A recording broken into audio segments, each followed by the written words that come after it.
नमस्कार दोस्तों। तो आज मैं पुनः एक नए वीडियो के साथ आपके सामने में उपस्थित हूं और वो टॉपिक आप देख रहे हैं वह टॉपिक का नाम है sweetest love I do not go. Sweetest love I do not go. ये 12th क्लास का जो पोएम है, पोएम का पहला चैप्टर है। तो इसकी समरी, चूँकि समरी काफ़ी इंपॉर्टेंट होती है, यदि समरी किसी भी चैप्टर का सही ढंग से आप यदि कर लेते हैं तो इससे आपका बहुत सारी समस्याओं का समाधान हो सकता है। एक तो समरी आपका कंप्लीट होता ही है, साथ साथ क्वेश्चन आंसर भी इससे रिलेटेड होता है तो वह भी कंप्लीट होता है, ऑब्जेक्टिव कंप्लीट होता है, एक्सप्लेनेशन कंप्लीट होता है। तो यदि ओवरऑल यदि देखा जाए तो यदि समरी भी यदि आप सही ढंग से कर लेते हैं तो आपकी सारी समस्याओं का समाधान, जो टेक्स्ट बुक से संबंधित क्वेश्चन परीक्षा में पूछा जाता है, उसका समाधान हो जाता है। तो चलिए बिना समय गंवाए हुए हम आज बात करने वाले हैं। यह काफ़ी इजी है और काफ़ी इम्पोर्टेंट है, क्योंकि आप यहाँ पर देख सकते हैं कि ये जो कविता है, ये जो लिखा गया है, इनके जो लेखक है जिनका नाम है जॉन डन, जिनका जन्म हुआ था 1572 और उनकी मृत्यु हुई थी 1631। तो आप समझ सकते हैं कि ये बहुत पहले लिखा गया है, लगभग 400-450 वर्ष पहले एक कविता लिखा गया है। और आज के दौर में इस कविता को आपके 12th के टेक्स्ट बुक में यह दिया गया है, तो निश्चित रूप से उस कविता की प्रासंगिकता जो है सो आज के दौर में काफ़ी बढ़ गई है। आज जो है सो लोग का जो ये प्रेम का जो इमोशंस है वह सिर्फ फिजिकल होता है, सिर्फ बॉडी अट्रैक्शन के आधार पर जो लव को लोग डिफाइन करते हैं, और इसकी वजह से कई समस्याएं आती रहती हैं। तो इसी बात को लेकर करके लेखक ने बहुत ही बेहतरीन ढंग से बताया है कि आखिर प्रेम है क्या, सच्चे प्रेम को कैसे हम परिभाषित कर सकते हैं, सच्चे प्रेम को कैसे हम माप सकते हैं। इन सारी बातों को जॉन डन ने बहुत खूबसूरत ढंग से इस छोटे से कविता में बताने का प्रयास किया है। ऐसे तो मैं समरी लिया हूँ, यदि चैप्टर यदि लाइन बाय लाइन पढ़ते तो और मज़ा आता, लेकिन चलिए कोई बात नहीं है, हम लोग देखते हैं जॉन डन के बारे में। तो जॉन डन का जन्म हुआ 1572 में और मृत्यु हुई 1631 में। He was born in London, इनका जन्म लंदन में हुआ। Into a prosperous Roman Catholic family. Prosperous का मतलब आप समझ सकते हैं समृद्ध। तो यह रोमन कैथोलिक फैमिली से बिलोंग करते थे, और जिसमें ये पढ़ रहे थे उसमें जो है सो एंटी कैथोलिक मूवमेंट वहाँ पे चल रही थी। तो अपने धर्म के वजह से उनको अपना बिना डिग्री प्राप्त किए हुए यूनिवर्सिटी को छोड़ना पड़ा। इसको आगे हम लोग देखेंगे। फिर यहाँ पर है ही स्टडीड लॉ, उन्होंने कानून की पढ़ाई की। एंड रीड थियोलॉजी, थियोलॉजी धर्मशास्त्र, वह धर्म की भी शिक्षा ली, धार्मिक शिक्षा ली, चूँकि वहाँ पर धार्मिक कट्टरता का माहौल था। तो वाकई धर्म क्या कहता है, धर्म हमें क्या सिखाता है, कैसे धर्म को समय के अनुसार जो है सो लोग अपने ढंग से परिभाषित किए हैं, इन बातों को उन्होंने बहुत गहराई से पढ़ा और लोगों को जागरूक करने का प्रयास किया। फिर कह रहा है इन 1915 ईस्वी में एट द एज ऑफ 42 वर्ष की उम्र में डन एक्सेप्टेड ऑर्डिनेशन। ऑर्डिनेशन का मतलब होता है पादरी। यहाँ पर देखिए फॉन्ट के चेंज होने की वजह से यहाँ पर अलग फॉन्ट में आ गया है, लेकिन यहाँ पर पादरी, ऑर्डिनेशन का मतलब वो पादरी बन गए, ये कहने का मतलब धर्म गुरु बन गए। ईसाई धर्म के जो धर्मगुरु होते हैं पादरी कहलाते हैं, तो वो पादरी बन गए। एंड सुन बिकम, चूंकि ये खुद पढ़ा लिखा पादरी थे, विद्वान थे, सभी धर्म ग्रंथों का अध्ययन किया था, इसलिए बहुत जल्दी वह बन गए one of the greatest preacher. Preacher माने उपदेशक, उस समय के तत्कालीन उपदेशकों में से सबसे महान उपदेशक बन गए। ही इज, यहाँ पर इज के जगह पर सिर्फ आई लिखा हुआ, यहाँ पर इज होना चाहिए। He is well known for his songs and sonnet, वह जाने जाते हैं अच्छी तरह से। सॉन्ग्स एंड सोनेट्स मतलब, सॉन्ग्स मतलब तो आप समझ रहे हैं, सोनेट्स का मतलब 14 लाइन की कविता होती है, तो इसलिए यह जाने जाते हैं। यह ऑब्जेक्टिव का भी क्वेश्चन हो सकता है कि किस रूप में जाने जाते हैं, तो सॉन्ग्स एंड सोनेट्स के रूप में जाने जाते हैं। ऑब्जेक्टिव में मैंने इसकी चर्चा किया है। फिर आगे देखिए हम आते हैं समरी पे। समरी को मैंने काफ़ी शॉर्ट किया है, लेकिन बात को जो लेखक बताना चाहते हैं उस बात को मैंने इसमें रखा है। कह रहा है the poem sweetest love I do not go is typical metaphysical poem. यह एक टाइपिकल मेटाफिजिकल का मतलब होता है विशिष्ट आध्यात्मिक। ये वर्ड काफ़ी इंपॉर्टेंट है, इस वर्ड को बहुत गौर से देखेंगे। इसका मतलब होता है विशिष्ट आध्यात्मिक, अर्थात जो आत्मा विषयिक हो, जो अभौतिक हो।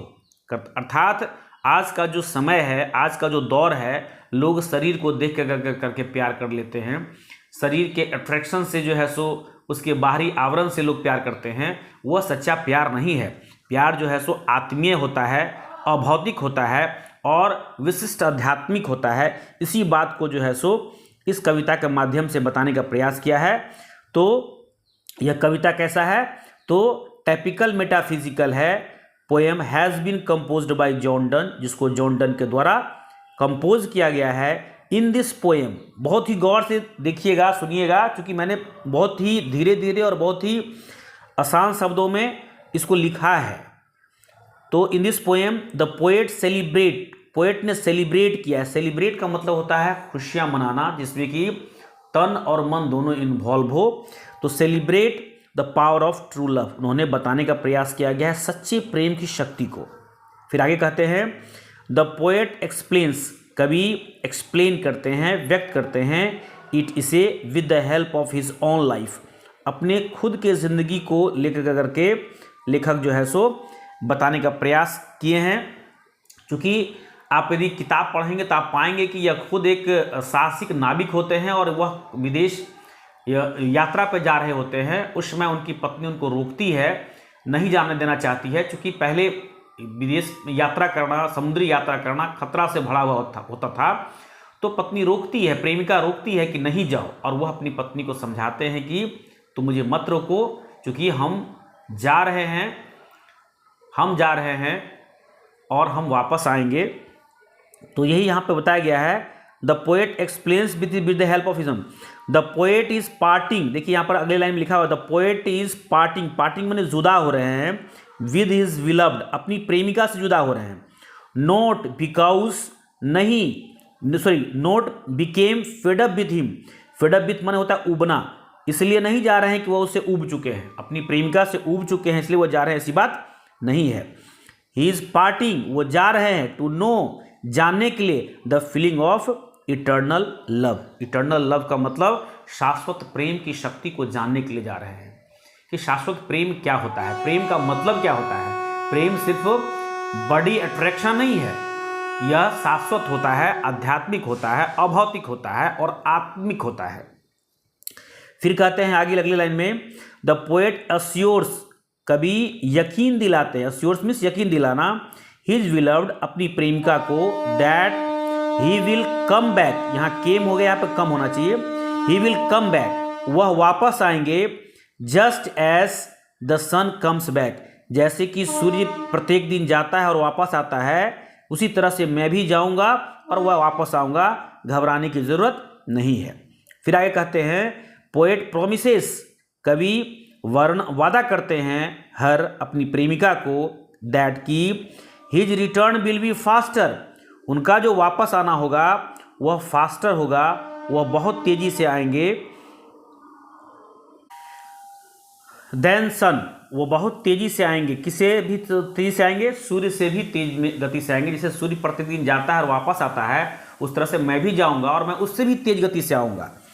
ही फर्दर सेज, वो आगे कहते हैं कि इवन इफ, भले ही, इवन इफ मीन्स भले ही डाइज, यदि वह यात्रा करते करते, तुम घबराओ नहीं, यदि यात्रा करते करते यही यदि कुछ अनफॉर्चुनेटली हो जाता है, यदि वह मर जाता है, ही विल बी प्रेजेंट, तो वह उपस्थित रहेगा, इन हर, उसके अंदर, so there is no question of separation, इसलिए सेपरेशन का कोई सवाल ही नहीं है।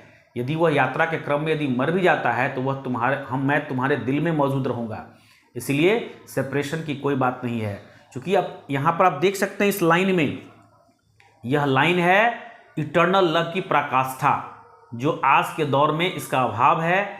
एक लड़के कई लड़कियों के साथ अफेयर रहता है, लड़के भी, लड़कियां भी, एक लड़कियां भी कई लड़कों के साथ कई, तो ये इस बात को यहाँ पर बताने का प्रयास किया गया। अगले लाइन में कहता है 10, माने इस प्रकार द पोएट एक्सप्रेसेस, कवि व्यक्त करते हैं his divine love, divine love अर्थात उस पवित्र प्रेम को, उस श्रेष्ठ प्रेम को, फॉर हिज विलव्ड, अपनी प्रेमिका के प्रति जो वो श्रेष्ठ प्रेम है, वो पवित्र प्रेम है, उसको वह एक्सप्रेस करते हैं।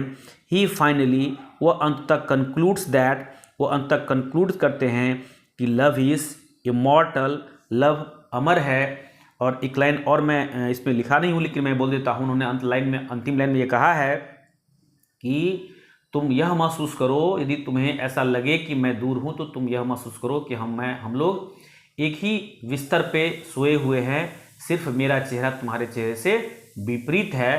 तुम्हें हमेशा एहसास होगा कि मेरे पीछे मेरी प्रेमिका हैं, तब तुम्हें हमारे सेपरेशन का अनुभव नहीं होगा। तो इस तरह से वो लाता रहूँगा। यहाँ पर देखिए अंतिम लाइन में जो मैंने कहा है, यहाँ पर लिखा हुआ है कि and but turn aside to sleep they who one another keep alive never parted be. यानी कि उनको सोचना है कि मैं सोया हुआ हूँ और एक दूसरे के विपरीत हमारा चेहरा है। इस तरह से यदि हम ऐसा सोचते हैं तो हमको कोई अलग नहीं कर सकता है। इन्हीं शब्दों के साथ मैं आज का वीडियो को समाप्त करता हूँ। इसी तरह से मैं स्टेप बाय स्टेप वीडियो लाता रहूँगा।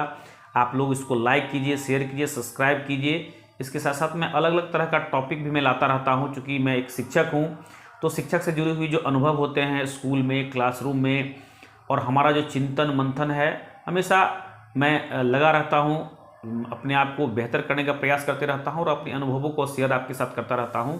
इन्हीं शब्दों के साथ मैं अपनी बात को समाप्त करता हूँ। धन्यवाद।